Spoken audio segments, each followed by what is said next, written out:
है कि जो Pinaka multi barrel rocket launcher है उसका एयर स्ट्राइक वर्जन निकालने का। 300 kilometre range inducted with in 5 years, 300 kilometre Pinaka का रेंज, अमेजिंग। यानी कि आप ये समझ लीजिए कि अगर पाकिस्तान की ओर आप फायर करेंगे तो 300 किलोमीटर इनके कोर हेडक्वार्टर तक, इनके जितने भी स्ट्रेटेजिक लोकेशंस हैं, this will be under Pinaka. इस 44 सेकंड में गेंद पलट डालने वाले शिवास्त्र से पहले से ही कांप रही थी दुनिया। डीआरडीओ गुप्त लैब में बना रहा उसका भी एडवांस वर्जन। 300 किलोमीटर से कहीं ज्यादा दूरी पर सटीकता के साथ तबाही बरसाएगा नया वाला पिनाका। प्लान ये खबर इसलिए है क्योंकि मेक इन इंडिया को ये बूस्ट दे रही है। पहले पिनाका की रेंज करीब 40 किलोमीटर, फिर इसे बढ़ाकर 90 किलोमीटर किया गया। पिनाका MK3 120 किलोमीटर तक दुश्मन पर वार करेगा। ऑपरेशन सिंदूर के बाद डीआरडीओ इसे अगले स्तर पर ले जाकर 300 किलोमीटर रेंज तक पहुंचा रहा है। इंडिया असर्ट कर रहा है। इंडिया अब चाहता है कि भारत जो है वो अपनी पूरी ताकत दिखाए। भारत एक खौफनाक हद तक रिवायती जंग की तैयारी कर रहा है। Aircraft carrier, nuclear submarines, Rafale aircraft, missile, radar, satellites. भाई इससे ज्यादा नुकसान क्या हो सकता है कि वो असला खरीद रहा है, धड़ाधड़ खरीद रहा है, जो भारत के हर फाइटर जेट्स के साथ साथ इंटीग्रेट किया जा सके, यानी इसे सुखोई 30 MKI, राफेल, मिराज 2000 और स्वदेशी तेजस में भी लगाया जा सकेगा। दुश्मन पर यही रॉकेट की बारिश आसमान से होने लगे तो फिर क्या होगा? होगा ये कि भारत की तरफ आंख उठाकर देखने वाले दुश्मनों के खेमे में खलबली मच। हमें ये जानना चाहिए कि हिंदुस्तान को शिकस्त हम नहीं दे सकते हैं बजरिया डिप्लोमेसी, बजरिया जंग, चाहे वो कन्वेंशनल हो या एसिमेट्रिकल हो। जो पिनाका रॉकेट कभी जमीन से उड़कर दुश्मन के खेमे में आग बरसाता है, जरा सोचिए कि अगर दुश्मन पर यही रॉकेट की बारिश आसमान से होने लगे तो फिर क्या होगा? होगा ये कि भारत की तरफ आंख उठाकर देखने वाले दुश्मनों के खेमे में खलबली मच जाएगी। तबाही के शोले उसकी फौज को जलाकर राख कर देंगे। भागने और बचने की जगह नहीं मिलेगी। दुश्मन पर ऐसी ही मौत की आग बरसाने के लिए डीआरडीओ ने अपनी तैयारी तेज कर दी है। प्लान है कि जो Pinaka multi barrel rocket launcher है उसका एयर स्ट्राइक वर्जन निकालने का। डीआरडीओ पिछले काफी समय से पिनाका को एयर लॉन्च कैपेबिलिटी का बनाने के प्रोजेक्ट पर काम कर रहा है। इसमें एयर टू एयर और air to ground attack Pinaka rockets तैयार किए जा रहे हैं। डीआरडीओ की main laboratory the armament research and development establishment यानी ARDE इस प्रोजेक्ट पर काम कर रही है।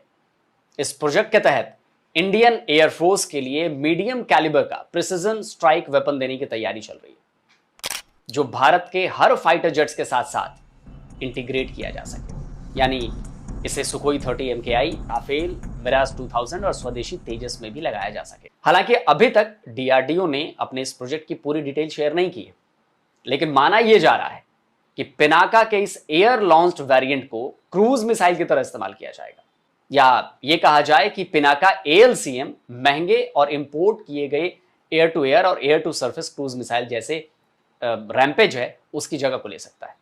बताया जा रहा है कि एक air to surface Rampage missile जो है उसकी कॉस्ट, जो पर यूनिट कॉस्ट होती है, वो करीब $1 मिलियन होती है, जबकि extended range guided Pinaka rocket की पर यूनिट कॉस्ट करीब $70,000 है। कहां 10 लाख, कहां 70,000। रैम्पेज एक long range air to surface GPS guided missile है। इसकी रेंज 250 किलोमीटर है। वहीं पिनाका को 300 किलोमीटर दूर तक सटीक हमला करने की क्षमता से लैस किया जा रहा है। इसलिए अनुमान लगाया जा रहे हैं कि अगर सब कुछ ठीक रहा तो ये गाइडेड पिनाका रैम्पेज मिसाइल की जगह ले सकती है। और इतना ही नहीं, खबर तो ये भी आ रही है कि एयरफोर्स के साथ साथ पिनाका के नेवल वर्जन पर भी काम किया जा रहा है। उसकी भी डेवलपमेंट पर काम लगातार जारी है। ARDA के डायरेक्टर A राजू ने बताया था कि हमें नौसेना से PSQR यानी प्रोविजनल स्टाफ क्वालिटेटिव रिक्वायरमेंट्स पहले ही मिल चुका है। हमारा इरादा इस साल पहला परीक्षण करने का, यानी कि पहला टेस्ट करने का है। इसी तरह भारतीय वायुसेना भी अपनी ऑपरेशनल जरूरतों के लिए पिनाका को शामिल करने पर विचार कर रही है। खास तौर पर पिनाका के नेवल वर्जन को एंटी सबमरीन और अंडर वाटर ऑपरेशन की कैपेबिलिटी वाला बनाया जा रहा है।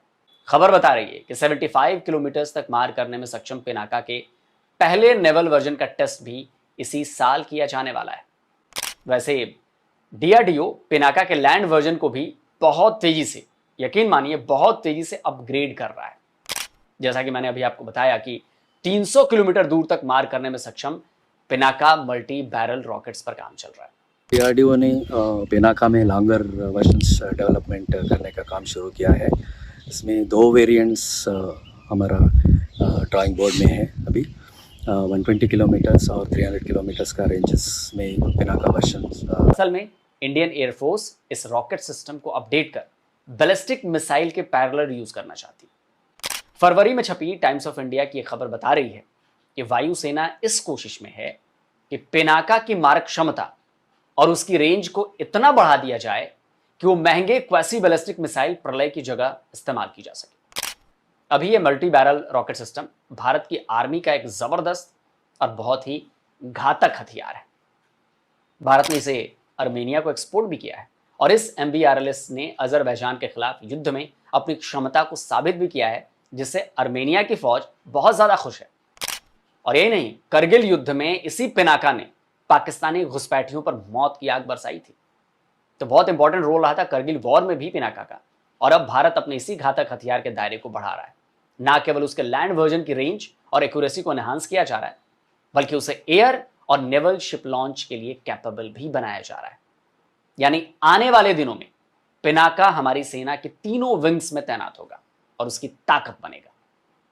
जब हवा में उड़ते हुए SU-30, मिराज 2000 या तेजस जैसे फाइटर जेट से अचानक पिनाका के रॉकेट बरसेंगे तो दुश्मन के पास बचने का कोई मौका नहीं बचेगा।